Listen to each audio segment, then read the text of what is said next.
Welcome to your Money Miracles video for the week of July 28th.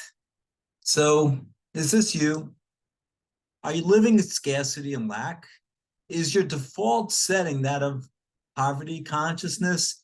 It doesn't have to be this way. You get to choose. You get to choose. You may know that I talk to 20 to 40 people a week or more, networking on one-to-one calls and in presentations. One person I talked to this past week told me his computer crashed and how upset he was that it couldn't be repaired because it's only 3 years old and there's really been no technology improvements in that time that would require him to get a new one. I suggested that everything happens for a reason. And maybe he could look for some of the benefits of getting a new one, including that prices of many computers are less than $1,000 now. And they come with AI.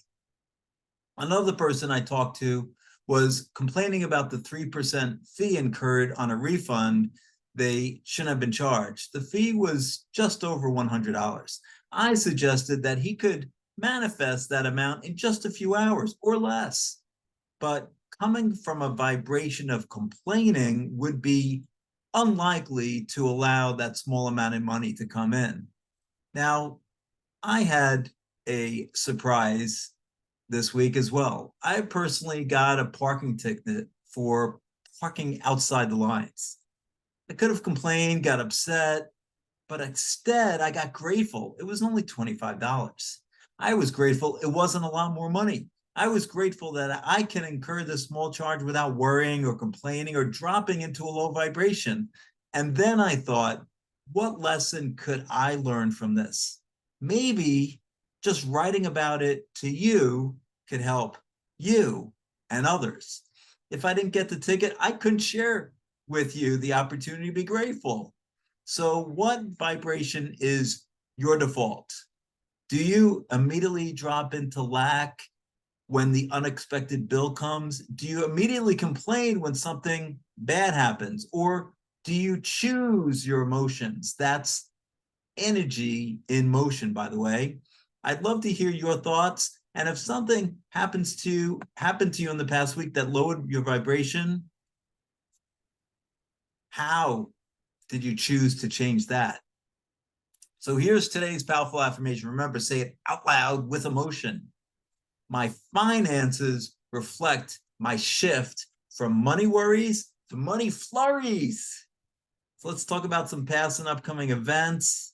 My interview on the Entrepreneurs Gone Wild podcast is now live. You can find the interview on the link below this video.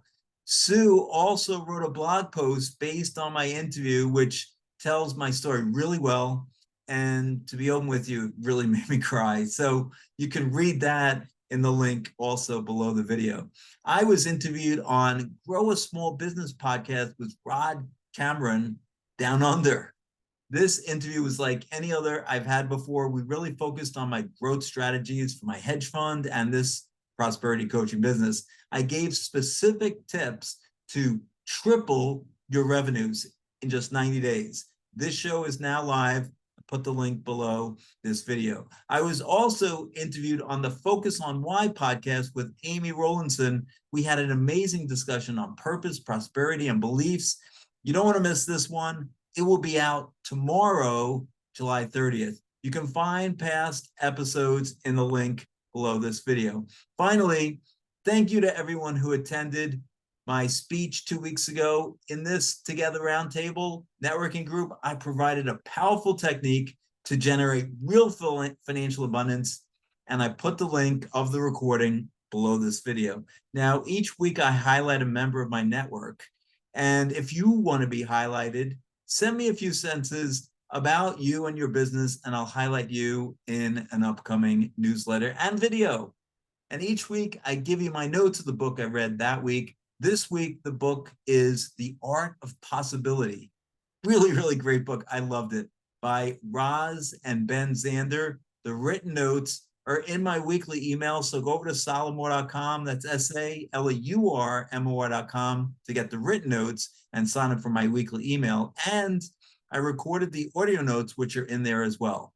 So thanks for watching. I believe in you.